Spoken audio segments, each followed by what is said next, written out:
Okay, friends, let's talk about your very first speech, and it's called My Cultural Artifact. So this speech is going to be 2 to 3 minutes. What this means is that if your speech is below 2 minutes or above 3 minutes, you are going to lose points for not considering the time constraints you have for this speech.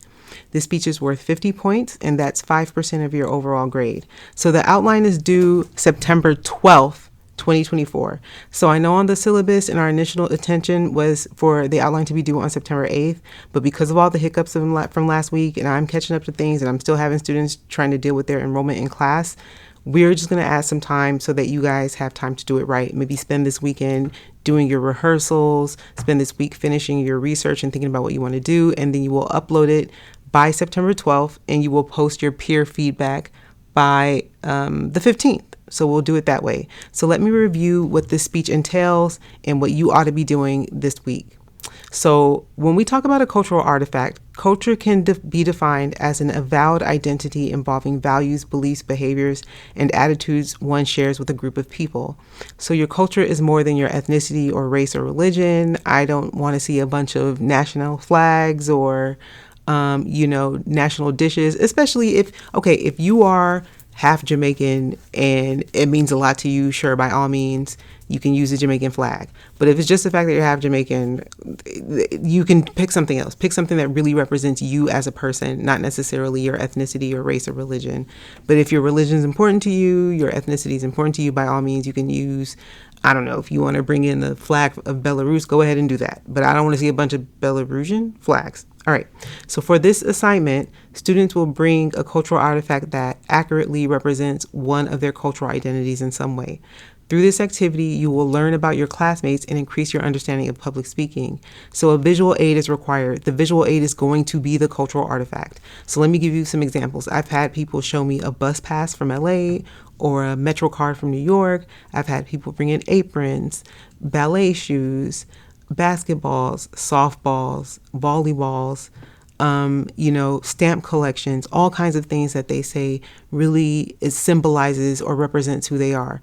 The artifact can be food, clothing, photos, music, or anything that helps demonstrate the relationship between the item and you. Please make sure you choose just one thing. Don't bring in 3 different things. It's not show and tell in kindergarten. You just one thing.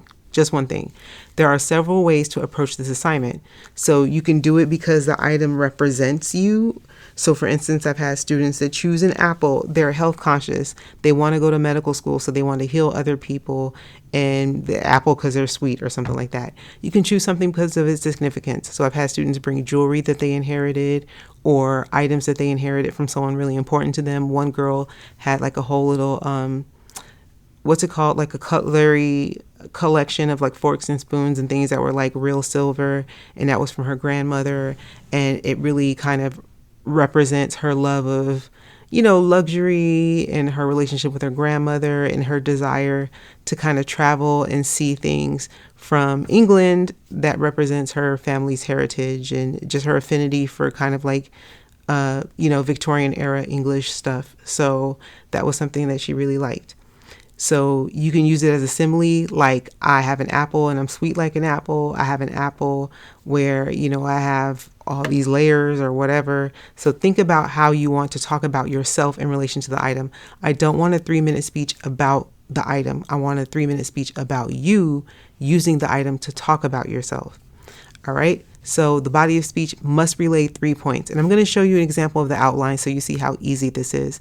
Both this document and an example of the outline are already uploaded online for you. So you can log in and read this for yourself. I just want to kind of go through it, using audio so that some of you that may, feel like you need some extra assistance can have it.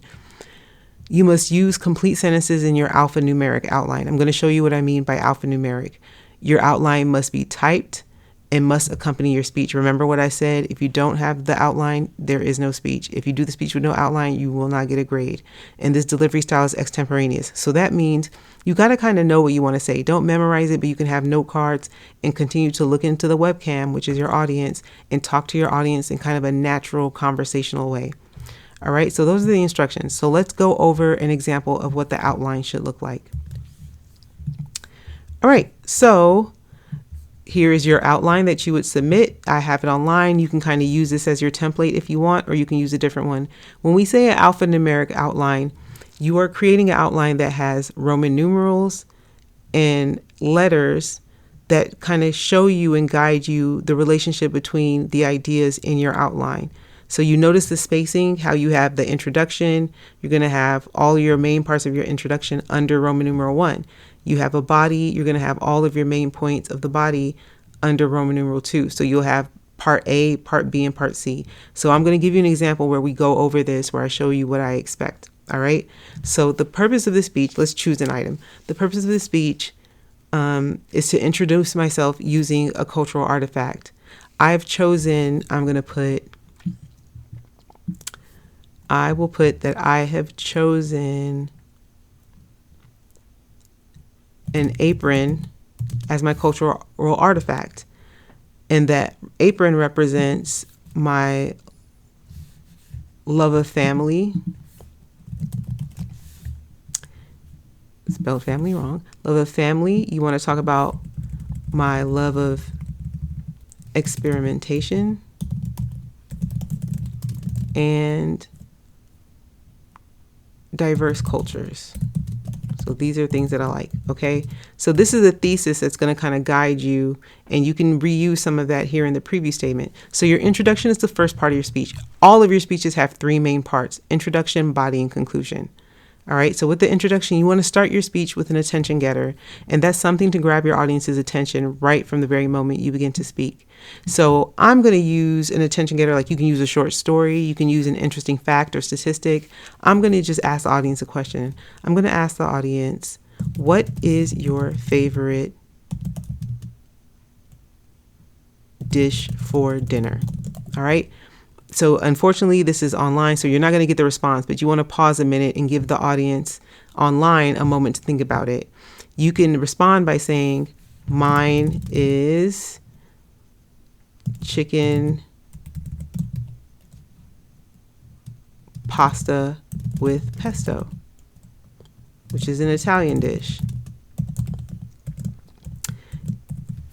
You can say the purpose of this speech is to explain why an apron is a great representation of my culture. In this speech, so you notice I'm using complete sentences, not sentence fragments. I'm writing my sentences out, but I'm still paying attention to the spacing and indentation to make my outline look like an outline. All right. So preview statement. In this speech, I will discuss or explain how the apron represents my love of family, how it represents my love of experimentation, and my love of diverse cultures. So then this statement that I made here, these 3 reasons are going to turn into the body of your speech. So your first main point is that I know this also sounds repetitive, but when you're giving a speech, trust me, it's important to kind of emphasize certain points. So the apron represents my love of family. So you can say that I love to cook for my family. Cooking for one person is boring, but I enjoy trying new recipes and inviting my friends and family to try what I've made. So you want to make sure this part of the outline should be here. So you see how I'm making sure that everything's aligned. So you can talk about how cooking for my family forces me to think about their dietary needs and preferences and be creative about what to cook. You can say that you love when they enjoy my food, and I feel like it's a great way to connect with them. All right, so this is looking good already. If you don't have more to say here, you don't have to make this especially long just to meet. Oof, what am I doing here? Hold on.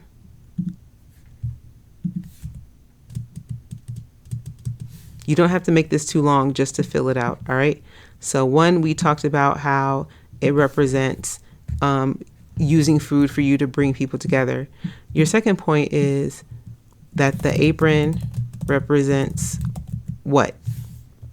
It represents your love of experimentation.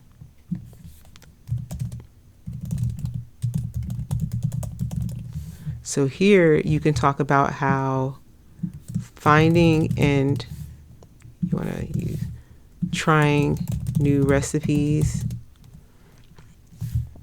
Why can't I spell experimentation today? New recipes makes me curious to modify and improve some of the recipes to reflect my taste and preferences. So you can give the example that you had a recipe for lasagna and decided that you wanted to change it around. And when you did, and you shared it with everyone, so you can give an example here and talk about how you transformed a common lasagna recipe into a family staple. So it allows you to be experimental. I feel creative and experimental when I'm cooking. All right, so it's a way for you to use cooking as a creative outlet to try new things. Your third point, I'm sure you guys already understand what that is. Your third point is going to be your love of diverse cultures. So my apron represents my love of diverse cultures, okay? You can say, I have never left the country.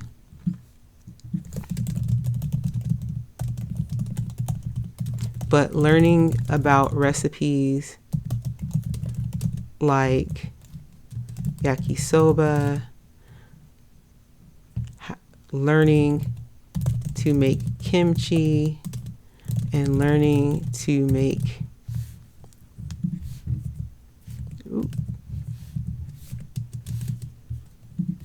egusi soup has taught me a lot about places I've never been, because food reflects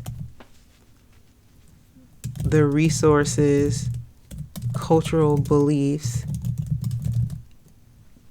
and even political climate from where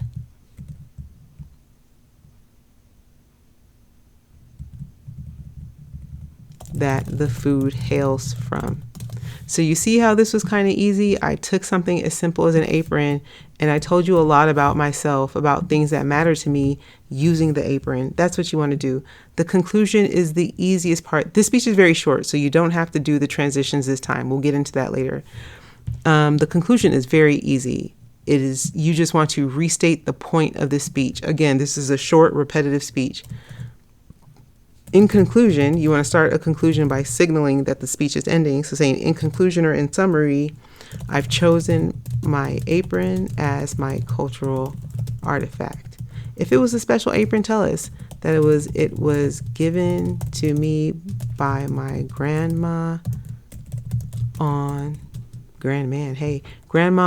my 15th birthday, and I still use it every week. The apron represents, what did we say that it represents? You can even cut and paste that part from the thesis. It represents family, experimentation, and your love of diverse cultures. So you want to keep that in mind. And your creative ending is easy. You want to wrap up your speech and kind of close out the speech for your audience. So you can do this using an interesting quote. You can do this by telling a story. You can do this by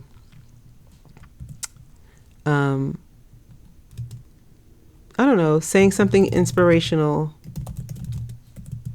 to the audience. But what you don't want to do is just shrug your shoulders and say that's it, or look into the camera and say I am finished. You want to wrap up such a wonderful speech with a nice kind of satisfying ending. So that is kind of how you're going to put this speech together. Okay, I'm going to go ahead and upload this into the classroom so that you guys can kind of reference it again if you would like. All right, thank you for listening. I'll talk to you guys